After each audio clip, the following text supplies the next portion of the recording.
Picture this. A royal duke in the witness box, emotions running high, lawyers circling like sharks, and the judge quietly wondering how on earth it all came to this. Yes, Prince Harry is not just in court. He is very much in the dock of public opinion, swinging at the press, defending Meghan with tears in his eyes, and declaring that the entire establishment is out to get him.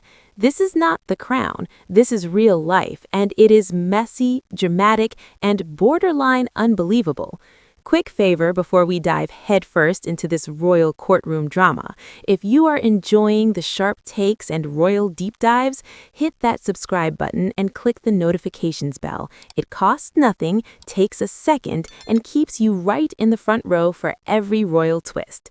Thank you if you did. Now let us get back to the show. So here we are, Prince Harry versus the Daily Mail and the Mail on Sunday. Again, this is not his first legal rodeo, not his second either, but by now it feels like he has taken out a season ticket to the High Court. Harry arrives claiming he is fighting for justice, privacy, and his wife's dignity. What actually unfolds is something far more uncomfortable to watch: a prince arguing with lawyers, lecturing the courtroom, and seemingly forgetting one tiny detail. This is a court of law, not a therapy session. Observers describe Harry's performance as shocking, not bold, not commanding, shocking. Instead of answering questions cleanly, he tries to argue with Anthony White CQ, the lawyer representing the publishers. That's like turning up to a chess match and insisting on playing Monopoly halfway through. Judges do not enjoy that. At one point, Judge Nicol gently but firmly reminds the Duke that it is his lawyer's job to argue, not his. Translation: please stop making this harder for yourself. And here's where it gets truly awkward. Harry paints a picture of Meghan Markle as living in absolute misery during her time connected to the royal family. Sounds dramatic, right? Except reality has receipts. On the 24th of April, 2025, Meghan herself publicly said she was the happiest she had ever been, feeling grateful, fulfilled, and thriving. Not exactly Dickensian despair. So the court is left with a rather uncomfortable question hanging in the air. Who is rewriting the story here? This contradiction does not land well. Judges are not fans of emotional theater when facts say otherwise. The mood in the courtroom reportedly shifts from sympathy to irritation, and irritation is never a good look when you're asking for millions in damages. Then there's the emotional time travel. Harry drags the court back to 2007, revisiting his relationship with Chelsea Davy. That's nearly 2 decades ago. Chelsea has moved on, married, built a life, and very clearly does not want to be dragged back into royal headlines. Yet Harry is still recounting stories about journalists sitting next to her on planes and how traumatized he felt.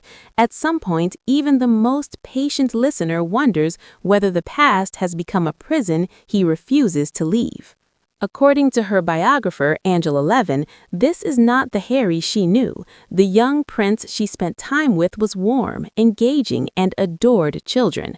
The man on the witness stand appears bitter, angry, and consumed by grievances. There's a sense of someone fighting ghosts rather than opponents, shadowboxing memories instead of facts. And then we have the leadership illusion. Harry seems to see himself as the unofficial commander of this legal crusade, standing shoulder to shoulder with other claimants like Elton John and Elizabeth Hurley. He speaks as though he's responsible for them, guiding them, protecting them. But legally, he's just one claimant among many. This is not a royal tour. There's no entourage hierarchy here. The court does not care who you are friends with. Now, let us sprinkle in a detail so bizarre it sounds fictional: the so-called Mr. Mischief account. Yes, allegedly, Harry used a fake name on Facebook to communicate with a senior Mail on Sunday journalist.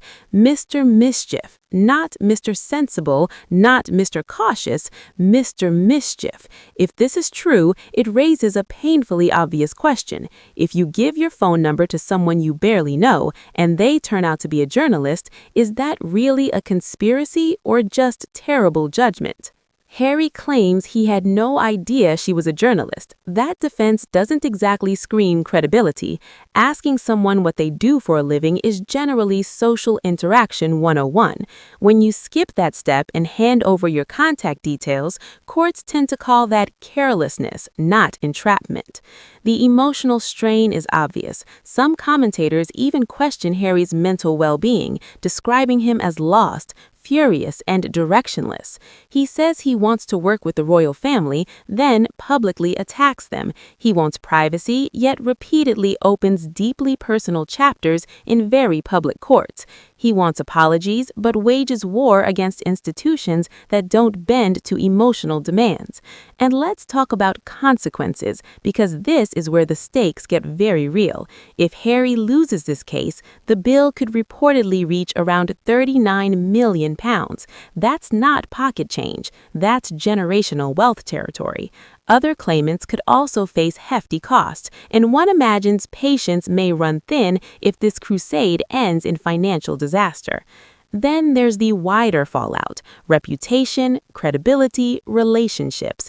When you present yourself as permanently wronged, people eventually stop listening. Sympathy has an expiry date, and the courtroom is not kind to contradictions, emotional speeches, and revisiting wounds from 2007. Meanwhile, across the Atlantic, Meghan's media ventures are not exactly soaring. Reports suggest there will be no third series of With Love Meghan on Netflix after 2 underwhelming seasons. Other lifestyle projects have quietly fizzled. That context matters because it feeds into the bigger picture of pressure, disappointment, and expectations colliding with reality. So, has this court case backfired? Many would argue yes. Instead of reclaiming control of his narrative, Harry appears to surrendering it, piece by piece under cross-examination. Instead of looking like a principled fighter, he risks appearing vengeful and stuck in the past. Courts demand precision, not passion, and right now, passion seems to be doing most of the talking. The tragedy is that Harry clearly believes in his cause. He believes he is right, but belief doesn't win cases. Evidence does, consistency does, and calm, disciplined answers do. Without those, even a prince can look painfully human, flawed, and out of his depth. Thank you for watching Royal Top Stories. Your time means everything, and I'll see you in the next one.